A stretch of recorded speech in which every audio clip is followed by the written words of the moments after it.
What's going on, guys? Welcome back to Tyler's Happy Hour. Today we're going to be talking Tequila 101.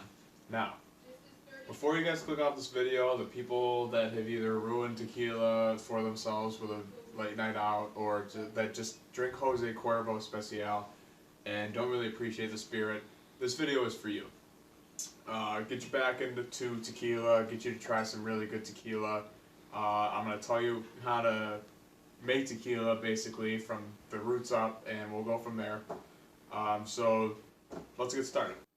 So for starters, everything comes from a certain place. So whiskey comes from corn and grain, vodka from grain, potato. Tequila comes from the agave plant. Now a lot of people see the agave plant. If I can, I'll put a picture somewhere in the video of the agave plant. And they just assume that it's from the cactus family. It's not from the cactus family.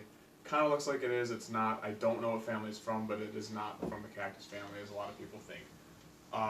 So tequila can only be made from the specific species of agave called the Blue Weber agave. There's a lot of different species of agave. It has to be Blue Weber.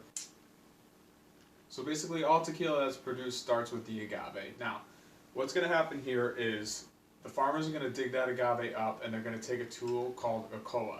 And basically what this koa looks like is a big shovel, but it's flat, has a blade at the bottom. Try to put a picture up there for you so you can see that one as well.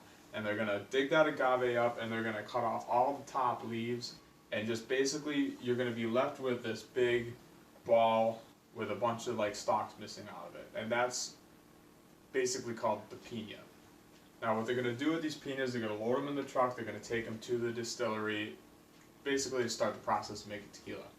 So they're going to take these piñas and they're going to bake them. They're going to put them in a big old oven, they're going to cook them, and after that they're going to take these cooked piñas and they're going to start the milling process. Now the milling process is basically a big machine that's going to, there's two different milling processes. One's a little bit more ancient, where it was a donkey and he would pull the big stone block over the agave plants. Now more common is just a typical milling process where it go through a machine, and what it's going to do is it's going to roll over these agave hearts, the piñas, and it's going to just shred them and extract those juices out of it. Now at this point those juices are sugars.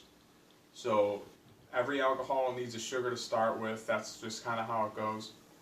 So once they get enough of the sugar juice from the piñas into a vat, they're going to add the yeast. Now, as everybody knows, anything you're going to do, you got to get sugar. When you add the yeast, it's going to start the process of fermentation, which all alcohol needs to be fermented. That's just how it goes.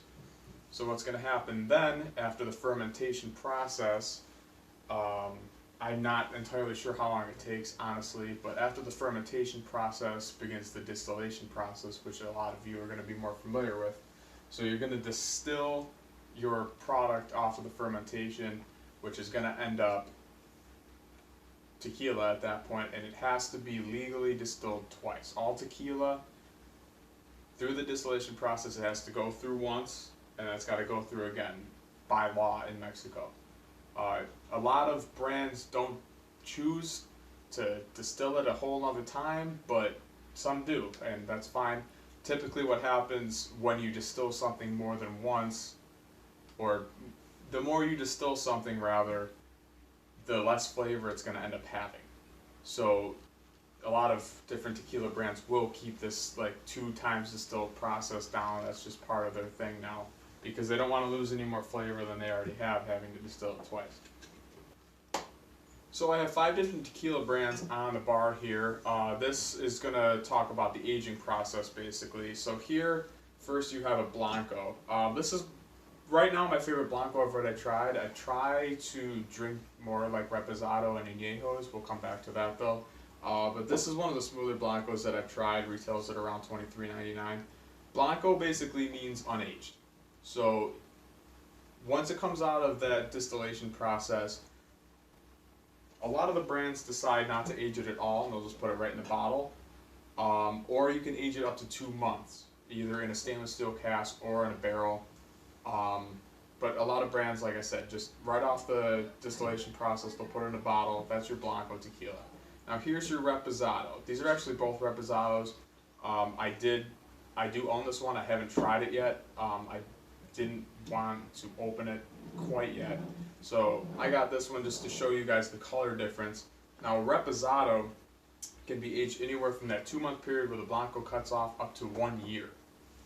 So as you can see, the drastic difference, this is clear, where this, you're going to get some coloring from it. It's basically tan or yellow, and that's from the barrels that it gets stored in. So between that 2-month and that 1-year process, all the colors that you see in here come from those staves on the barrel.